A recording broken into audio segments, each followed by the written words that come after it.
Hello everyone, I welcome you all on triple S classes. मेरा नाम है Tushar. I hope आप सब लोग बढ़िया होंगे और अपनी प्रिपरेशन जो है वो अच्छे से कर रहे होंगे। आज हम स्टार्ट करने जा रहे हैं आपका पार्ट नंबर 6, जो हमने आपकी एमसीक्यू सीरीज स्टार्ट करी थी आपकी इंग्लिश सेक्शन के लिए 1000+ एमसीक्यूज़ की। इसके साथ साथ में आपको मैं बताना चाहूँगा आपकी कंप्यूटर की भी सेम सीरीज़ जो है वो स्टार्ट हुई है, जिसमें हम आपके कंप्यूटर के भी 1000+ एमसीक्यूज़ कवर करेंगे।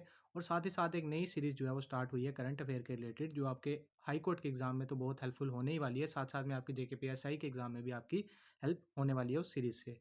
ठीक है। सो इससे पहले हमने इंग्लिश के आपके 5 पार्ट कवर कर लिए थे। स्टार्टिंग में थोड़ा लेवल हमने कम रखा था, धीरे धीरे हमने सीजीएल का लेवल स्टार्ट कर दिया था करना, और हमने लास्ट के कुछ वीडियोज़ में सीजीएल टायर 2 के क्वेश्चन जो है वो कवर करे हैं। और आज भी हम वही कंटिन्यू रखेंगे, थोड़े लेवल अच्छे क्वेश्चन करेंगे। और आपको क्या करना है, आपको फॉर्मेट पता है। पहले आपको वीडियो को पॉज करना है, उसके बाद आपको आंसर करना है। देन आपको लास्ट में जब वीडियो खत्म होगी तो आपको अपना स्कोर जो है वो कमेंट बॉक्स में कमेंट करना है। अगर आपका वॉइस के क्वेश्चन ज़्यादा गलत हो रहे हैं तो आपको इनकरेक्ट लिख के आगे वॉइस लिख देना है। साइनो के गलत हो रहे हैं तो साइनोनिम लिख देना है। ऐसे आपको फॉर्मेट पता है, ठीक है। तो वीडियो स्टार्ट करने से पहले मैं आपको बता दूं कि अगर आप जेकेपीएसआई के कोर्स में इनरोल होना चाहते हैं ट्रिपल एस के, तो आप ट्रिपल एस ऐप पे जाके आप कूपन कोड अवेल कर सकते हैं, जिससे आपको 60% का ऑफ डिस्काउंट मिल जाएगा और आपको ये कोर्स जो है वो पूरा 626 में आपको मिल जाएगा, ठीक है। इसके अलावा अगर आप चाहते हो कि आप टेस्ट सीरीज़ को ज्वाइन करना चाहते हो, तो टेस्ट सीरीज़ के लिए आप अगर ऑफलाइन ओएमआर वाली इनरोल होना चाहते हो तो आप इस नंबर पे कॉल कर सकते हो, या फिर आप लाइब्रेरी विजिट कर सकते हो। ये लाइब्रेरी का एड्रेस है। और अगर आप ऑनलाइन वाले जो सीबीटी मोड में होते हैं आपके ऐप पे मॉक टेस्ट, उसमें इनरोल होना चाहते हो तो आप अगेन ऐप पे जाके वहाँ पे इनरोल हो सकते हो। बट जिन लोगों ने जेकेपीएसआई का कोर्स लिया हुआ है उनके लिए जो है आपके मॉक जो है वो आपके फ्री ऑफ कॉस्ट होते हैं, उनको अलग से इनरोल होने की ज़रूरत नहीं होती, ठीक है। तो आप दोबारा से उनको बाय मत करना, ठीक है। तो चलिए फिर स्टार्ट करते हैं वीडियो। पहला क्वेश्चन देखिए, वही फॉर्मेट है। पहले हम एरर डिटेक्शन के क्वेश्चन लेंगे, फिर हम आपके वॉइस नरेशन ऐसे कर करके ऑलमोस्ट हर एक टॉपिक के क्वेश्चन जो है वो टच करेंगे, ठीक है। और मैं बताना चाहूँ कि आपके जो आर्टिकल एंड आपका प्रपोजिशन, ये सारी जो चीज़ें होती हैं आपके एसएससी के एग्जाम्स में, आपका वो एरर डिटेक्शन या फिर आपका क्लोज पैसेज या किसी ना किसी फॉर्म में वो ऐसे ही पूछ लेता है। आपका अलग से स्पेशल आपका question fill in the blanks में नहीं आते आपके एसएससी के। और जैसे आपका सिलेबस दिया हुआ है जेकेपीएसआई का, उसमें भी मेरे को लगता है कि वो बिल्कुल आपका एसएससी का पैटर्न ही फॉलो करेंगे, ठीक है। तो आपको ये क्वेश्चंस जो हैं वो इसी के साथ में प्रैक्टिस करने हैं, जैसे मैं आपको करवा रहा हूँ इस सीरीज़ में। फाइन। तो चलिए पहला क्वेश्चन देखिए आपकी स्क्रीन पे, एरर डिटेक्शन का। चलिए अब वीडियो को पॉज करिए और पहले से इसका आंसर करिए, फिर उसके बाद मैं इसको आपका सही आंसर बताऊंगा विद योर लॉजिक, ठीक है। तो पहला क्वेश्चन है, we can see much changes in government schools these days, ठीक है। तो यहाँ पे आपको मच और मैनी वाला कॉन्सेप्ट जो है वो यूज़ होगा। यहाँ पे मच ना आके आपका क्या आएगा, मैनी आएगा, ठीक है। क्यों? क्योंकि मैनी आपका काउंटेबल के लिए यूज़ होता है, तो यहाँ पे आपका मैनी आएगा, ठीक है। कल भी पहला क्वेश्चन वो मच राइस और मैनी राइस वाला आया था आपका, तो वहाँ पे भी सेम कॉन्सेप्ट था। मैं यहाँ पे कॉन्सेप्ट लिखूंगा नहीं, मैंने आपको यहाँ पे कॉन्सेप्ट बता दिया है। तो यहाँ पे जो आंसर बनेगा वो आपका बनेगा सी पार्ट, इसका करेक्ट आंसर। इनकरेक्ट मतलब जो एरर है किस पार्ट में, आपका सी पार्ट में इसका एरर है। आई होप आपने इस क्वेश्चन का आंसर जो है वो सही करा होगा। चलिए फिर नेक्स्ट क्वेश्चन देखते हैं, question number 2। The country has struggled with the problems of child labour, ठीक है। अब यहाँ पे देखो आपका क्या आएगा। अब यहाँ पे आपको हैज़ दिया हुआ है, हैज़ दिया हुआ था, हैज़ के साथ आपका टू आया, टू के बाद आपका क्या आएगा, V1 आएगा। तो यहाँ पे स्ट्रगल्ड नहीं आएगा, यहाँ पे आपका स्ट्रगल आएगा, ठीक है। यहाँ पे आपका ईडी नहीं आएगा, सिर्फ स्ट्रगल आएगा यहाँ पे आपका। तो इसका करेक्ट आंसर आपका क्या बना, आपका एरर किस पार्ट में, आपका बी पार्ट में है। और आपका करेक्ट करके हमने बता दिया आपको कि स्ट्रगल इसका बनेगा। देखो ये जो मैंने बताया, मैंने आपको स्ट्रगल बताया, ये इसका इंप्रूवमेंट पार्ट हो गया। अगर आपको क्वेश्चन ट्विस्ट होके आता है कि एरर डिटेक्ट नहीं करना, आपको सेंटेंस इंप्रूव करना है, तो इंप्रूव में भी ऐसा ही होगा। आपको 4 ऑप्शंस दे दिए जाएंगे, गलत वाले की जगह आपको सही दे दिया जाएगा। यहाँ पे आपको मैन मच की जगह आपको मैनी यहाँ पे दे देगा, और यहाँ पे आपको स्ट्रगल्ड की जगह आपको स्ट्रगल दे देगा। अब मतलब जब आपको इंप्रूवमेंट करनी होगी सेंटेंस में, तो वहाँ पे भी सेम कॉन्सेप्ट्स लगते हैं, सेम चीज़ है। इसलिए हम साथ साथ में आपको एरर के साथ साथ में इसका करेक्ट फॉर्म भी बता देते हैं साथ साथ में, ठीक है। तो 2 क्वेश्चन हो गए ये। नेक्स्ट क्वेश्चन नंबर 3 देखो, फटाफट से वीडियो को पॉज करो और अपना आंसर दो फटाफट से। The Indian cricket team was done very well this year and is ranked number 1 now. तो बताओ इसमें क्या आएगा, इसमें वॉज डन नहीं आएगा, इसमें हैज़ डन आएगा, ठीक है। आपका ये सिंपल आपका जो था टेंस के रिलेटेड आपका एरर था, तो यहाँ पे हैज़ आएगा, वॉज ना आके, ठीक है। रीज़न आपको पता है, यहाँ पे स्ट्रक्चर क्या होता है आपका, हैज़ हैव हैड V3 होता है आपका परफेक्ट का स्ट्रक्चर। तो इस वजह से यहाँ पे हैज़ आएगा। तो कौन सा इनकरेक्ट वाला ऑप्शन हुआ आपका, डी ऑप्शन इसमें इनकरेक्ट होगा, ठीक है। डी ऑप्शन इसमें मतलब इनकरेक्ट डी वाले पार्ट में है, और इसका सही ऑप्शन जो है करेक्ट आंसर वो होगा आपका डी वाला पार्ट, ठीक है। बाकी सारे इसके इनकरेक्ट होंगे। अब नेक्स्ट देखो, all these boys have come to college without few knowledge of English. ये क्वेश्चन अच्छा है, इसमें ट्राई करो, काफ़ी लोगों को इसमें डाउट होगा। चलिए पहले खुद से ट्राई करिए। आई होप आपने इसको आंसर कर लिया होगा। अब मैं इसका आंसर आपको बताता हूँ। इसमें आपका फ्यू वाला और लिटिल वाला जो है वो कंसेप्ट यूज़ होता है, और फ्यू और लिटिल का कंसेप्ट मैं आपको बता देता हूँ। अब यहाँ पे देखो, यहाँ पे क्या है आपका नॉलेज है। नॉलेज जो है आपका क्या है, यहाँ पे नॉलेज को काउंट कर सकते हो आप? नहीं कर सकते। तो नॉलेज क्या है यहाँ पे आपका अनकाउंटेबल है, ठीक है। नॉलेज क्या है यहाँ पे आपका अनकाउंटेबल, ठीक है। नॉलेज आपका अनकाउंटेबल है। तो अनकाउंटेबल के साथ क्या आता है, हमेशा अ लिटल आता है यहाँ पे, ठीक है। और काउंटेबल के साथ हमेशा आता है फ्यू, ठीक है। और लिटल आएगा आपका काउंटेबल के अनकाउंटेबल के साथ, और काउंटेबल के साथ आपका आता है फ्यू, ठीक है। ये इसके पीछे का कॉन्सेप्ट है इसका। तो यहाँ पे क्या दिया हुआ है, यहाँ पे हमें नॉलेज दिया हुआ है, तो नॉलेज अनकाउंटेबल है, तो इसके साथ फ्यू ना आके आपका अ लिटल आएगा यहाँ पे, ठीक है। और जिन लोगों को लगता है कि मुझे ये कंसेप्ट पता है, तो आप लोग वीडियो को आगे स्किप कर सकते हो, ठीक है। बट मुझे अपने हैंड पे पूरा कॉन्सेप्ट बताना पड़ता है, सो दैट जो मेरे जैसा बच्चा है उसको भी कॉन्सेप्ट क्लियर हो जाए, और उसे सिर्फ ये ना पता चले कि ये फ्यू में एरर था, बट था क्यों वो उसे नहीं पता चले। ऐसा मैं चाहता नहीं हूँ। मैं साथ साथ में इसलिए कॉन्सेप्ट को डीप डाइव होके समझा देता हूँ कि देखो काउंटेबल था, यहाँ पे अनकाउंटेबल था, तो यहाँ पे अ फ्यू आएगा या अ लिटल आएगा यहाँ पे, तो उस हिसाब से मैं इसको बता देता हूँ। अ फ्यू नहीं फ्यू आएगा, ठीक है।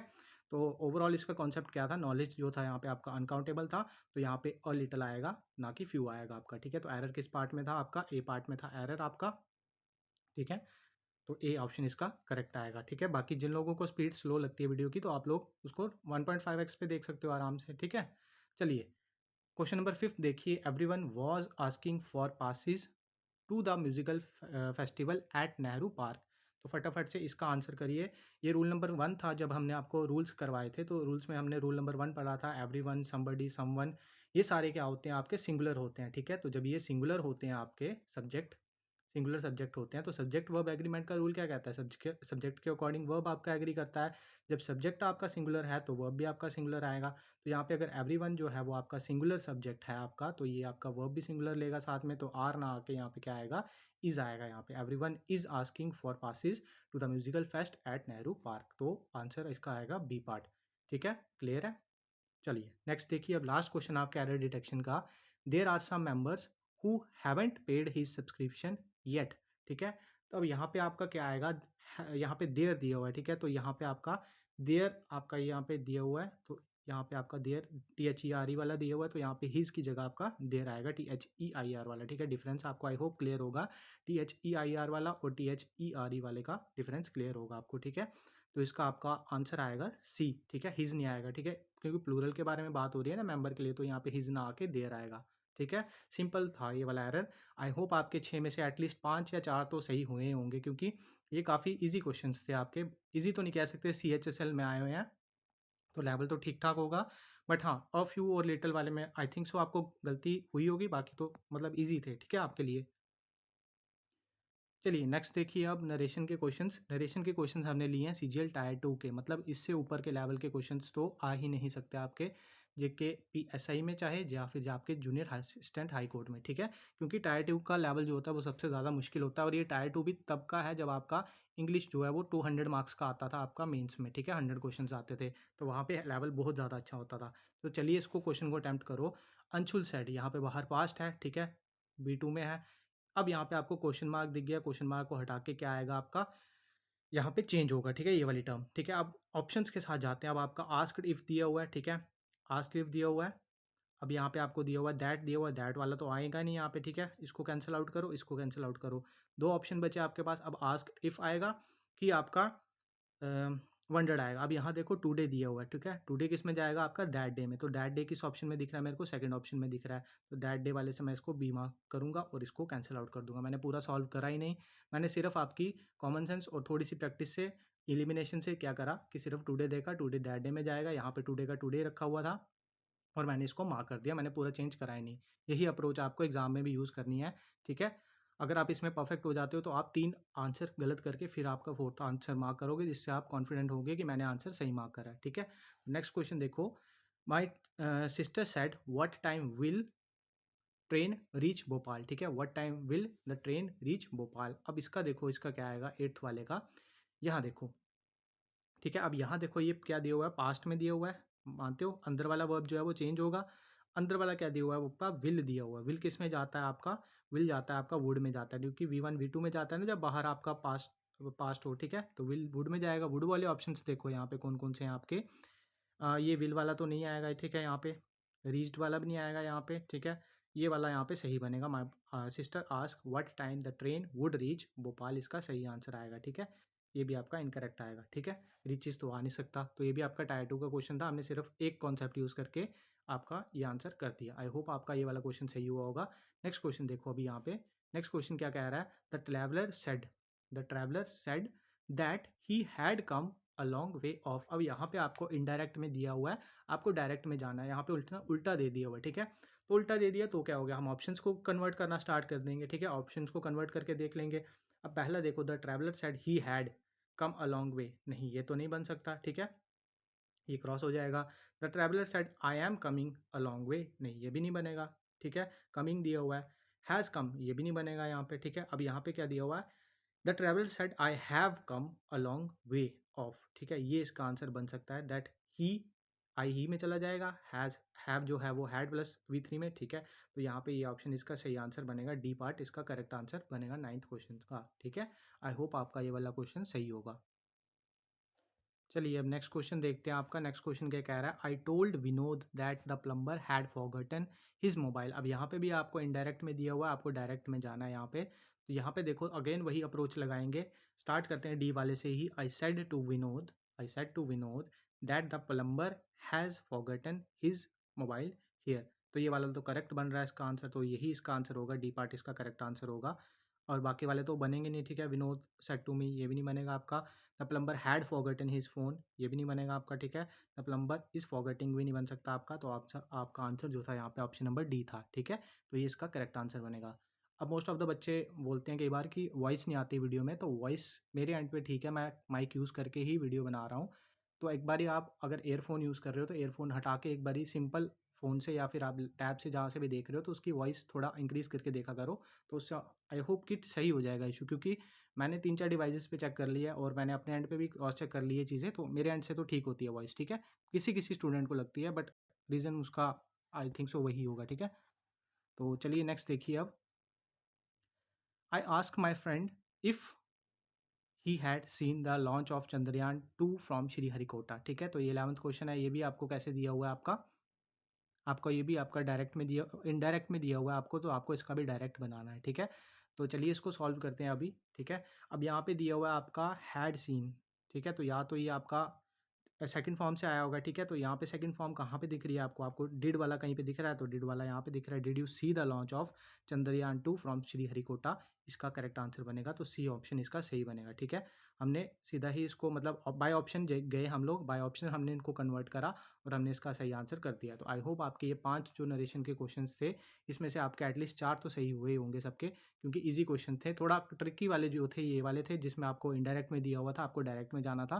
तो वहाँ पे भी आपका आई होप सो सही हुए होंगे क्वेश्चंस, ठीक है? तो चलिए आगे बढ़ते हैं फिर आगे वाले क्वेश्चंस के ऊपर।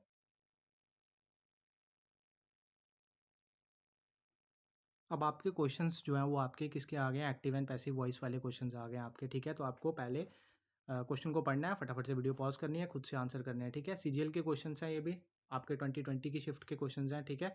तो चलिए क्वेश्चन देखते हैं। पहले ये वाला सॉल्व कर लेते हैं। The farmer is ploughing the field, ठीक है? प्लोइंग आपको दिख गया जैसे ही आईएनजी फॉर्म में या V4 में आपका वर्ब है, तो यहाँ पे क्या आएगा? आपका बीइंग आएगा, ठीक है? बीइंग वाला कोई ऑप्शन आपको दिख रहा है? दिख रहा है। सी वाला पार्ट में आपको सिर्फ बीइंग वाला ऑप्शन दिख रहा है, तो सी ही इसका आंसर होगा, ठीक है? मैंने क्या करा? सीधा मेन वर्ब पे टारगेट करा। मेन वर्ब पे टारगेट करते हैं, देखते हैं किस फॉर्म में मेन वर्ब है। जिस फॉर्म में आपका मेन वर्ब होता है वही आपकी बी की फॉर्म जुड़ती है साथ में। तो बी की कौन सी फॉर्म होती है? फोर्थ फॉर्म, बीइंग, ठीक है? इज एम आर बी खुद, वॉज वर बीन, और बीइंग होती है आपकी फोर्थ फॉर्म आपकी बी की, ठीक है? तो बीइंग वाला इसका आंसर सही करेक्ट बनेगा। नेक्स्ट देखो, people claim to have seen the wild and mad elephant in several cities, ठीक है? तो अब यहाँ पे इसका कैसे बनेगा? The wild and mad elephants, the wild and mad elephants, ठीक है? अब यहाँ पे क्लेम दिया हुआ है, ठीक है? क्लेम वी की फर्स्ट फॉर्म दी हुई है, ठीक है? तो वर्ब की फर्स्ट फॉर्म है, तो वी का भी कौन सा फॉर्म जुड़ेगा? फर्स्ट फॉर्म जुड़ेगा, ठीक है? बीइंग वाला ऑप्शन तो यहाँ बन नहीं सकता, वॉज वाला भी नहीं बन सकता, is claimed to have been seen, हाँ ये वाला बन सकता है, तो इसमें आपका यही आंसर जो है वो करेक्ट बनेगा। ठीक है, मैंने सीधा मेन वर्ब पे टारगेट करा और देखा कि बी की कौन सी फॉर्म ऑप्शंस में दी हुई है, उधर से मैंने इसको सॉल्व कर दिया। ठीक है, तो आपको भी इसी अप्रोच में करना है और इससे बहुत ज़्यादा टाइम आपका सेव होगा एग्जाम में, प्लस आपको कॉन्फिडेंस आएगा कि मैंने बाकी सारे ऑप्शन गलत करे हैं, फिर मेरे को सही आंसर जो है वो मिला है। ठीक है, तो चलिए नेक्स्ट क्वेश्चन देखते हैं अब 14th वाला। The child could understand his theory, a child could understand his theory, बताओ इसका क्या आंसर आएगा आपका। ठीक है, अब हिज थ्योरी से स्टार्ट होगा, ये हर जगह हिज थ्योरी से स्टार्ट हो रहा है। ठीक है, अब यहाँ पे कुड दिया हुआ है। ठीक है, अब यहाँ पे कुड दिया हुआ है और अंडरस्टैंड दिया हुआ है, तो अंडरस्टैंड को ले लेते हैं, कौन सी फॉर्म में आपका, वर्ब की फर्स्ट फॉर्म में है। ठीक है, साथ में आपका मॉडल दिया हुआ है, मॉडल के साथ में आपका कैन कुड, हाँ ठीक है, तो बी आ जाएगा यहाँ पे आपका। ठीक है, तो बीइंग अंडरस्टूड तो यहाँ पे आएगा नहीं। ठीक है, वॉज अंडरस्टूड तो आएगा नहीं यहाँ पे, तो कुड बी अंडरस्टूड। ठीक है, वर्ब की थर्ड फॉर्म आ गई यहाँ पे, V3 आ गया यहाँ पे, और यहाँ पे आपका वर्ब बी का भी फॉर्म आ गया साथ में इसका, और यहाँ पे कुड मॉडल भी आ गया आपका साथ में, तो ये इसका सही आंसर बनेगा। ठीक है आपका, ठीक है, तो ये सी पार्ट इसका सही आंसर बनेगा 14th वाले का आपका। अब नेक्स्ट देखो, ये इंटेरोगेटिव वाले में फॉर्म में दिया हुआ आपको, why do you spend so much money, इसका बताओ क्या बनेगा आपका आंसर करेक्ट। ठीक है, अब यहाँ पे आपको क्या दिया हुआ है, यहाँ पे आपको डू यू दिया हुआ है। ठीक है, अब यहाँ पे वाई, वाई से स्टार्ट होगा। ठीक है, ठीक है, ये तो ठीक है, तो why is so much money spent by you. ठीक है, स्पेंड का बन गया। ठीक है, स्पेंड बाय यू। ठीक है, तो ये इसका आंसर कौन सा बनेगा आपका, why is so much money spend by you, कोई ऑप्शन है, हाँ डी ऑप्शन दे रहा है आपको, तो डी ऑप्शन इसका जो है वो करेक्ट आंसर बनेगा। ठीक है, फाइन, सो आई होप आपके ये वाले क्वेश्चन सही हुए होंगे। अब लास्ट देख लो, एक बचा आपका 16th वाला, 16th वाले में क्या है, the children sang the national anthem with great enthusiasm. ठीक है, तो सैंग पे टारगेट करेंगे सीधे सीधे 16th वाले में, तो सैंग का क्या चला जाएगा आपका, संग चला जाएगा। ठीक है, तो ये आपका B2 में था, तो वर्ब की कौन सी फॉर्म जुड़ेगी साथ में आपकी, वॉज जुड़ेगी। वॉज बीन तो नहीं आएगा, हैज़ बीन भी नहीं आएगा आपका साथ में, वॉज संग with the great enthusiasm by the children, ये भी सही आएगा आपका, बीन संग वाला आपका नहीं आएगा। ठीक है, तो आई होप इसमें से भी आपके 5 में से 5 ही करेक्ट हुए होंगे, क्योंकि बहुत इजी थे। एक जगह आपको डाउट आ सकता है 15th वाले में, बट ये भी इजी था, हमने इसको डायरेक्ट सॉल्व कर दिया। बाकी ऑलमोस्ट सारे क्वेश्चन आपके सिंपल थे। ठीक है, तो अभी तक हमने आज के वीडियो में आपके एरर डिटेक्शन के 6 क्वेश्चन कर दिए, 5 आपके नरेशन के, 5 आपके वॉइस के क्वेश्चन हमने अभी तक कर दिए हैं। ठीक है, तो चलिए अब आगे बढ़ते हैं। आपका PQRS जो है वो बहुत इंपॉर्टेंट होता है आपका। देखो, मोस्ट ऑफ द बच्चे जो तैयारी में गलती करते हैं, वो क्या करते हैं कि ग्रामर पार्ट पे अपना ज़्यादा फोकस रखते हैं, but comprehension and vocab part पे ज़्यादा फोकस नहीं रखते। तो आपको पता होना चाहिए कि आपका जो डिवीजन है वो SSC के पैटर्न से है, इस बारी आपका JKPSI का, तो उसमें आपको जो आपका ग्रामर पोर्शन है उसका वेटेज जो है वो नॉर्मल रहेगा, बट आपका जो वोकैब और कॉम्प्रिहेंशन पार्ट है वो ज़्यादा रहेगा। ठीक है, तो आप एक्सपेक्ट कर सकते हो कि आपको 4 से 5 क्वेश्चन आपके वोकैब के और 4 से 5 क्वेश्चन आपको मिल सकते हैं आपके कॉम्प्रिहेंशन के। ठीक है, तो अगर 5 और 4 भी मिल गए तो 9 क्वेश्चंस तो आपके वोकैब और कॉम्प्रिहेंशन पार्ट से ही आ गए हैं, टोटल आपके 15 क्वेश्चंस हैं, तो इसलिए कॉम्प्रिहेंशन पार्ट पे भी ज़्यादा से ज़्यादा जोर दो। ठीक है, तो जब आपको PQRS का क्वेश्चन दिखेगा, तो PQRS से मतलब क्या होता है आपको, कि इसको अरेंज करके जंबल्ड फॉर्म में करेक्ट सीक्वेंस में लिखना होता है आपको। ठीक है, ये इसका मतलब होता है। फाइन, तो चलिए इसको ट्राई करते हैं अब यहाँ पे कि ये इसका सही आंसर जो है वो क्या बनेगा। ठीक है, चलो, तो मैंने आपको बोला था कि जब भी आपको PQRS मैंने क्लास में भी करवाया था, तो मैंने आपको बोला था कि आपको एंड वगैरह कंजक्शन वगैरह से स्टार्ट कभी नहीं होता आपका। स्टार्टिंग जो पहला सेंटेंस होता है आपको एंड वगैरह से नहीं स्टार्ट होता आपका। अगर नाउन ना दिया हो तो प्रोनाउन से हो सकता है स्टार्ट, बट ऐसे आपका जनरली प्रोनाउन से नहीं होता। ठीक है, ये सारी चीज़ें बताई थी आपको। तो यहाँ पे आप देखो, पहले को ही पकड़ लेते हैं, यहाँ पे आपको मैंगो को। ठीक है, मैंगो जो है वो आपका यहाँ पे नाउन दिया हुआ है। ठीक है, यहाँ से स्टार्ट हो सकता है। ठीक है, तो पहली लाइन पकड़ते हैं, mango the so called king of a fruit is something of a national obsession in India. ठीक है, ये पहली लाइन बन सकती है। ठीक है, there was a bumper crop of mango in different states. ठीक है, it resulted in a price coming down and sale coming up much to delegate of buyers and seller alike. 2017 proved to be a good year for a mango lover. तो यहाँ तक अगर हम इसको मान ले, उसके बाद हम डी लगा सकते हैं, ए के बाद डी का कोई सीक्वेंस है, ए के बाद डी का, हाँ, तो अगर ए को हम पहला मान लेते हैं तो सी और सी वाला ऑप्शन आपका गलत हो जाता है। ठीक है, इट से तो स्टार्ट नहीं हो सकता ये। अब 2 ऑप्शन बचे आपके पास, दोनों में ए डी है, दोनों में ए डी है, तो मतलब आपका सीक्वेंस जो है वो ए और डी से ही स्टार्ट होने वाला है। अब आपको बी पहले लेना है कि सी बाद में लेना है, वो देखते हैं पहले। हमने लिया डी। ठीक है, 2017 proved to be a very good year for mango lovers, तो पहले बी ले लेते हैं। There are a bumper crop of mango in different state, it resulted, हाँ इसका तो मीनिंग बन रहा है, मैंगो लवर इट रिजल्टेड ये नहीं, ये नहीं बनेगा, ठीक है? तो इसका करेक्ट सीक्वेंस जो बनेगा आपका वो बनेगा ए डी बी सी ही इसका सही सीक्वेंस बनेगा। तो इसका ऑप्शन जो ए है वो इसका सही आंसर बनेगा, ठीक है? आंसर तो इसके अगर आप अपनी सेंस से बनाना चाहो तो इसका सी वाला डी वाला भी आंसर करेक्ट होगा, बट आंसर की के अकॉर्डिंग भी यही आंसर करेक्ट है, और हमने यहाँ पे जब सॉल्व करा तो उसके अकॉर्डिंग भी आपका यही आंसर जो है वो करेक्ट है, ठीक है? ध्यान रखने वाली पीक्यूआरएस में क्या चीज़ें होती हैं, आपको पहला जो है सेंटेंस ढूंढना होता है, ठीक है? पहला ढूंढ के फिर आपको ऑप्शन एलिमिनेट करने हैं। मैंने जब क्लास में भी करवाया था आपको, तो मैंने स्टेप बाय स्टेप करवाया था, ऐसे लिख के करवाया था, मुझे याद है। मैंने आपको 3 स्टेप लिख के बताए थे कि पहला स्टेप क्या होता है, आपको ए वाला पार्ट या पी वाला पार्ट जो है वो आपको ढूंढना होता है। अगर पी क्यू आर एस दिया हुआ तो पी वाला, अगर ए बी सी डी दिया हुआ तो ए वाला, ठीक है? इसको ढूंढ के फिर ऑप्शन एलिमिनेट करने हैं। जैसे यहाँ पे ए से स्टार्ट होने वाले 2 ही थे, तो बाकी 2 को मैंने यहाँ पे गलत कर दिया। फिर उसके बाद उसके अगला स्टेप देखना है, ए के बाद बी वाला ढूंढना है, ठीक है? मतलब परमुटेशन कॉम्बिनेशन आप यूज़ कर सकते हो। ये तो छोटा पैराग्राफ था, अगर बड़ा पैराग्राफ आ जाएगा तो भी आप ये चीज़ फॉलो कर सकते हो, ठीक है? और ये क्वेश्चन ईजी नहीं था, ये आपका एसएससी में सीजीएल में आया हुआ है, 6/6/2019 में आपका मॉर्निंग शिफ्ट में ये क्वेश्चन पूछा हुआ है, ठीक है? चलिए अब नेक्स्ट क्वेश्चन देखते हैं, आपका 18th वाला, ये भी आपका पीक्यूआरएस का क्वेश्चन है। तो यहाँ देखो, अराउंड 600 मिलियन ऑफ देम, ठीक है? इंडिया, दिस से तो शुरू नहीं हो सकता, सी वाले से तो हम इसको गलत कर देते हैं, ठीक है? इसके ऑप्शंस नहीं दिए हुए हैं शायद, हाँ इसके ऑप्शंस नहीं दिए हुए हैं यहाँ पे। चलिए, तो फिर हम इसको बिना ऑप्शन के करेंगे, खुद से सॉल्व करेंगे। मान लेते हैं इंडिया से स्टार्ट हो रहा है, ये इंडिया से स्टार्ट हो सकता है, ठीक है? क्योंकि इंडिया आपका यहाँ से है, ठीक है? India is suffering from the worst water crisis with 1 million people living in water scarcity, ठीक है? ये आ सकता है। अब इसके बाद में आपका ले लेते हैं, around 600 million of them live in a area of a high to extreme water stress, आ सकता है, ठीक है? बी के बाद हमने कौन सा ऑप्शन लिया, आपका ए, ठीक है? अब बी के बाद हमने ए ले लिया, अब इसके बाद क्या ले, this is more than that of a China and the US combined, नहीं। The reason is that at 24% Indian uses the most ground water drawn out globally, this is the most, अब ये बन सकता है। तो इसका बी ए डी सी आपका जो है वो करेक्ट सीक्वेंस बनेगा इस क्वेश्चन का, ठीक है? आई होप आप लोगों ने भी जब इसको सॉल्व करा होगा अभी, तो इसका आपका यही आंसर बना होगा, ठीक है? तो ये इसका करेक्ट बना। अब लास्ट क्वेश्चन देखते हैं आपका, यहाँ पे क्वेश्चन नंबर 19 है, यहाँ पे 9 लिखा हुआ है, ठीक है? इन China thousand of people celebrate it, ठीक है? अभी ये इट से तो स्टार्ट नहीं हो सकता। अब the lunar year of big pig began on 5 February, ये इसका फर्स्ट बन सकता है, ठीक है? बी वाला पार्ट बन सकता है। बी से कौन सा स्टार्ट हो रहा है, आपके दो ऑप्शन, दो को गलत करो, ठीक है? पहला स्टेप कर लिया हमने। अब बी से ए आ रहा है और बी से डी आ रहा है, बी से A the lunar year of the pig began on 5 February in China thousand of, हाँ बन सकता है बी से ए वाला, ठीक है? बी ए, फिर उसके बाद डी वाला देखते हैं, some perform celebrated it, some perform re entrance historical ceremonies, हाँ बन सकता है। तो इसका obviously B A D C इसका आंसर बनेगा करेक्ट, ठीक है? तो हमने क्या करा, स्टेप बाय स्टेप इसको सॉल्व करा, मैंने आपको स्टेप्स भी बता दिए कि आपको कैसे अप्रोच करना होता है इस क्वेश्चन को, ठीक है? चलिए, ये इसका सही आंसर बनेगा।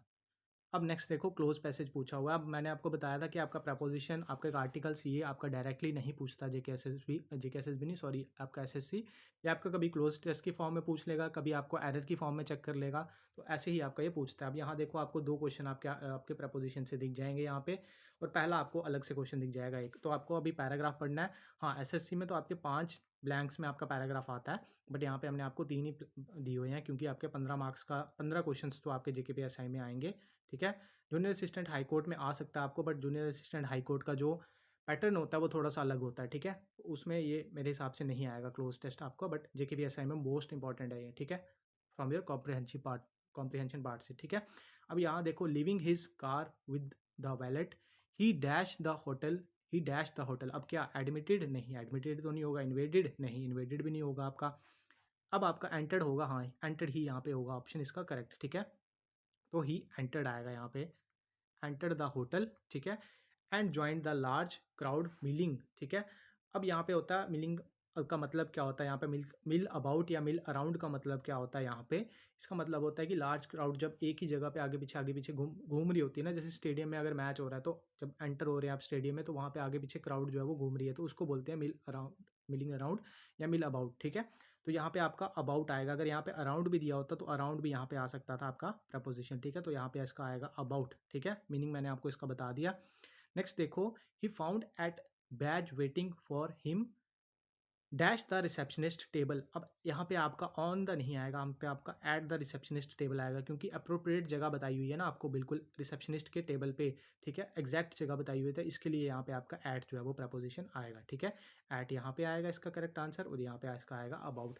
सो आई होप आपने इसके क्वेश्चन जो है वो दोनों प्रपोजिशन के सही करेक्ट मार्क करे होंगे, ठीक है। चलिए 22 क्वेश्चन हो गए आपके, अब बढ़ते हैं आपके क्वेश्चन नंबर 23 पे, सॉरी। चलिए क्वेश्चन देखो, अब वन वर्ड सब्स्टिट्यूशन पूछा हुआ आपको। वन वर्ड सब्स्टिट्यूशन में क्या पूछा हुआ आपको? कॉजिंग ग्रेट डैमेज और सफरिंग किसी चीज़ को, तो उसको क्या कहते हैं आपको? आपका क्वेश्चन पूछा हुआ है एसएससी सीजीएल टायर 2 में, तो बताओ आपका क्या होगा इसका आंसर? कैटास्ट्रॉफिक आपका इसका सही आंसर आएगा, ठीक है। और आपका अब होमवर्क क्या है यहाँ पे कि आपके जो बाकी के वर्ड बचे 3, इनका आपको वन वर्ड सब्स्टिट्यूशन देखना है कि ये किसके लिए यूज़ होते हैं, ठीक है। इसका आंसर तो मैंने आपको बता दिया, बट बाकी के जो 3 बचे वो आपके होमवर्क में आपको खुद से देखने हैं। अब अ स्ट्रॉन्ग फीलिंग और डिसलाइक टूवर्ड समवन और समथिंग, इसको इसका वन वर्ड क्या होता है आपका? एंटीपैथी होता है इसका वन वर्ड, ठीक है। किसी के लिए मतलब घृणा रखना, ठीक है, तो उसको कहते हैं आपका एंटीपैथी, ठीक है। तो ये आ गया आपके वन वर्ड सब्स्टिट्यूशंस। अब नेक्स्ट देखो, आपके दो हैं इडियम्स, ये भी आपके सीजीएल टायर 2 के इडियम्स हैं। पहला है आपका आई वॉश। आई वॉश का मतलब क्या होता है पहले आपको हिंदी में पता होना चाहिए इसका मीनिंग। इसका मीनिंग होता है आपका कि किसी के साथ मतलब किसी के लिए घृणा रखना, ठीक है। तो इसका आंसर आपका बनेगा अ डिसिप्शन, ठीक है। इंस्पिरेशन तो नहीं आएगा, कंसिडरेशन नहीं आएगा, ऑपरेशन भी नहीं आएगा आपका, तो इसका मैंने आपको बता दिया, ए ऑप्शन इसका करेक्ट आंसर आएगा। लो वंस ऑन ट्रम्पेट मतलब अपनी तारीफ ही खुद ही कर देना, ठीक है। तो इसका आंसर क्या बनेगा आपका? इसका मीनिंग मैंने आपको बता दिया कि अपनी तारीफ खुद से ही कर देना, तो इसका आंसर आएगा प्रेज वन सेल्फ, ठीक है। तो ये आ गया इसका करेक्ट आंसर। आई होप आपके सही हुए होंगे, दोनों सीजीएल टायर 2 के क्वेश्चन है। अब नेक्स्ट आ गया आपका साइनोनियम्स। साइनोनियम्स हैं, पहले जो दो जो हैं वो साइनोनियम्स हैं। अच्छा ये सेम आ गया हुआ है यहाँ पे क्वेश्चन, कोई नहीं, ठीक है। तो यहाँ पे प्रोडिगल का आपको पूछा हुआ है साइनोनियम, पहले आपको इसका मीनिंग पता होना चाहिए, ठीक है। पहले इसका मीनिंग पता होना चाहिए आपको। तो इसका मतलब होता है कि कोई चीज़ खर्चीला, ठीक है, खर्चीला। हिंदी में मीनिंग बता दिया मैंने आपको इसका, खर्चीला, ठीक है। तो टैलेंटेड नहीं, इंटेलिजेंट नहीं, मॉडेस्ट नहीं, वेस्टफुल आएगा इसका सही आंसर, ठीक है। ये बता दिया मैंने आपको। अब नेक्स्ट देखो, चेस्ट का पूछा हुआ आपको साइनोनियम, ठीक है। तो इसका मतलब होता है कि पवित्र हो कोई चीज़ तो उसको बोलते हैं, ठीक है। तो डिवाइन नहीं, प्योर आएगा यहाँ पे इसका सही आंसर, ठीक है। इसके मैंने आपको मीनिंग बता दिया, इसका भी बता दिया। अब आप देख लो कि अगर आपका सही आंसर हुआ है कि नहीं हुआ, आपको सही मार्क करा आपने, नहीं करा। अगर नहीं करा तो आपको मैंने बताया हुआ है कि आपने जो भी अपनी नोटबुक लगाई हुई है या फिर डायरी लगाई हुई है जहाँ पे आप अपने इनकरेक्ट वाले लिखते हो, तो वहाँ आप लिख सकते हो। तो यही जो है मतलब घूम फिर के वही वाले सारे जो है वो रिपीट हो जाते हैं आपके साइनोनियम एंटोनियम। और जब आप साइनोनियम एंटोनियम पढ़ोगे भी तो कैसे पढ़ना है आपको, मतलब जैसे ये वर्ड है तो इसके मतलब 4 आपको साइनोनियम याद रखने हैं। जब आपको 4 के 4 या 5 साइनोनियम इसके याद होंगे तो आपको अगर इसका एंटोनियम पूछ लिया जाएगा तो आप ऑड वन आउट करके इसको कैंसिल आउट कर सकते हो और आप अपना एंटोनियम मार्क कर सकते हो। अब यहाँ पे आपको क्वेश्चन 29 और 30 में एंटोनियम पूछा हुआ है। एस्केलेट का मीनिंग पूछा हुआ आपको। एस्केलेट का मतलब होता है इंक्रीज होना किसी चीज़ में, ठीक है। बट यहाँ पे इसको एंटोनियम पूछा हुआ है तो इसका क्या आएगा यहाँ पे आपका रिड्यूस आएगा यहाँ पे, ठीक।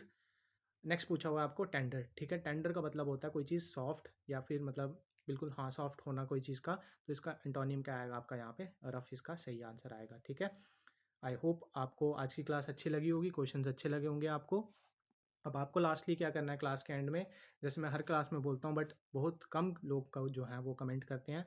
सपोज आपकी क्लास में आज स्कोर आया आपका 24 आउट ऑफ 30, तो आपको क्या लिखना है 24 आउट ऑफ 30, और आपके जो है गलत हुए हैं साइनो एंटो ज़्यादा, ठीक है। तो इनकरेक्ट लिखना है आपको यहाँ पे, और बाद में आपको लिखना है यहाँ पे साइनो या एंटो, ठीक है। बस इतना सा आपको कमेंट करना है सो दैट हमें एक फेयर आइडिया लग जाए कि आप लोगों का कौन सा टॉपिक वीक है।